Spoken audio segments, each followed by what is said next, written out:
Campaigns in D&D and other tabletop games can truly be about anything, but most are going to involve a group of heroes going out on adventures. When plotting out your own quests, it can be hard to know where to begin. How do I come up with storylines and challenges for my players to move through and face? Here's some good news. Creating quests for D&D doesn't have to be hard. Even if you don't consider yourself an especially creative person or excellent writer, for tabletop adventures, you don't have to be. In this video, I want to give you a few very simple steps that you can use to generate hundreds of different quests, and eventually expand into all sorts of adventures. Without further ado, let's get started. Let's begin with the basics. Most quests start in one place and end in another. Those places don't need to be set in stone. Lots of adventures are designed to be flexible, so you can drop them in whenever you need something to buy time because your party went in a direction you weren't ready for. But pretty much every quest will have to answer two basic questions. How did your players learn about the adventure, and why are they doing it? I'll start with that second one, because usually that's the part I come up with first. Where do you want your quest to end, and why does your party want to get there? This can be as simple as a shrine in the woods dedicated to your cleric's god, which has been corrupted by an evil spirit that has to be exorcised. Or as complex as an ancient tomb with an entire dungeon inside. Wherever it is, it has to be something that'll entice your players. The end goal needs to justify them putting their lives on the line. They'll think of what that endpoint holds as their reward. Magic items, plot-related artifacts, long-lost information, those are all great motivators to pick up a sword and get started.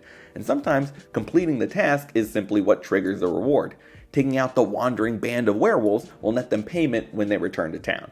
But most of all, if you can tie it to one of your player characters' backstories, you can almost guarantee they're going to take you up on the adventure. Once you've got your endpoint, you need a beginning. From who or how will they learn about the quest? NPCs are the classic version of this. A patron who they trust, a town crier looking for brave adventurers, the city watch captain who needs some help.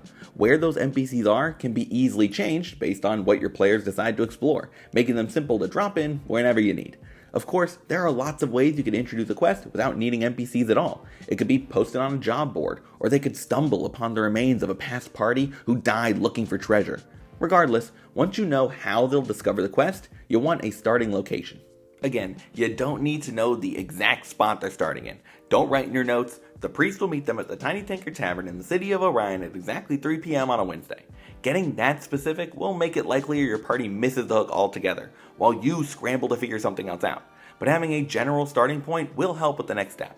Something vague like a city, along the side of the road, a port. You get the picture. Now that we have our bookends, we can start fleshing out this quest. The next step is easy. All you need to do is write out what steps your party would have to take to get from your starting point to the end.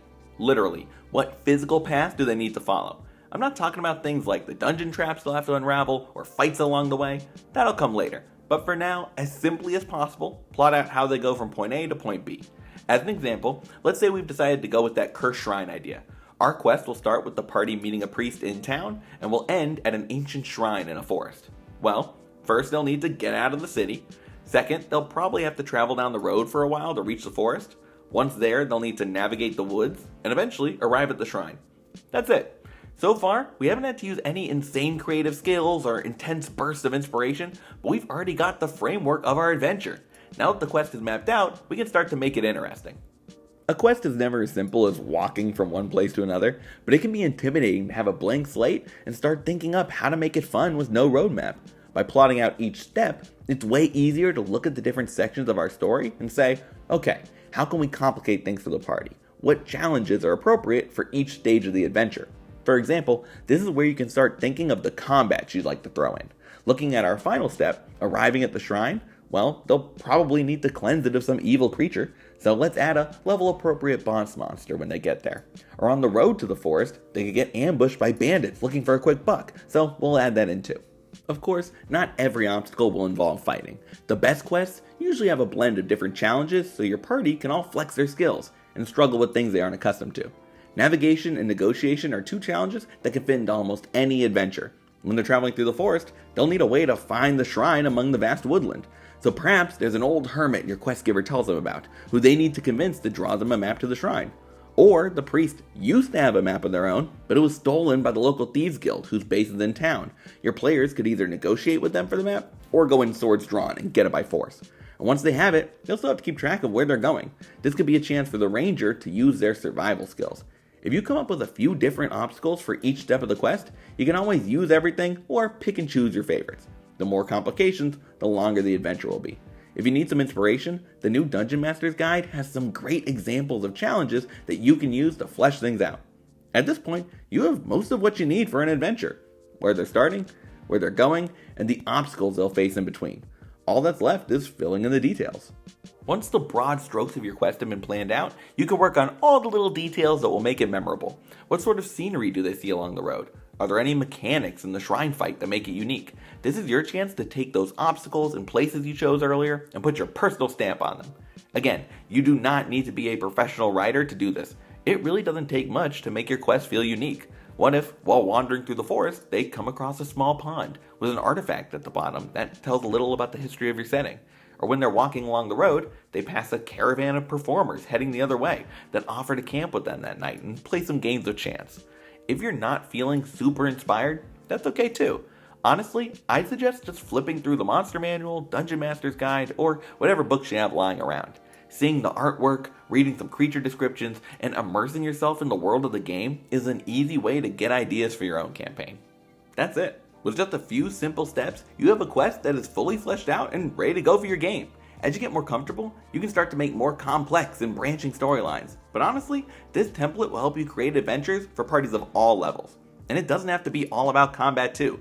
These same principles apply for stories that are more narrative or roleplay focused. For example, say your party has been invited to the king's wedding and are on the lookout for anyone trying to sabotage the event. Well, the starting point is them arriving at the venue, the end point is the king and their new queen riding off in a carriage, and the stages are each part of the ceremony. For your obstacles, they can be all the things that might go wrong throughout the party. Villains sneaking in as guests arrive, an old flame objecting during the vows, a bomb planted in the cake during the reception. You know, pretty typical wedding stuff. Do you have to follow these steps word for word every time you drop a new adventure for your friends? Of course not. But hopefully, this illustrates that whether you've written multiple novels or are totally new to running the game, creating quests can be simple, fast, and fun. Thank you so much for watching. I hope this video has helped give you some inspiration or motivation to pick up a pen and get writing for your games. If you're looking for more tips, I highly suggest checking out the new Dungeon Master's Guide, which has a lot of great resources to help you create adventures for your campaigns. But if you enjoyed this video, leaving a like is always appreciated, and you should consider subscribing to the Bard's College. I make videos about D&D, DMing, and everything in between, so stick around. But for now, good luck, and remember, crit your players.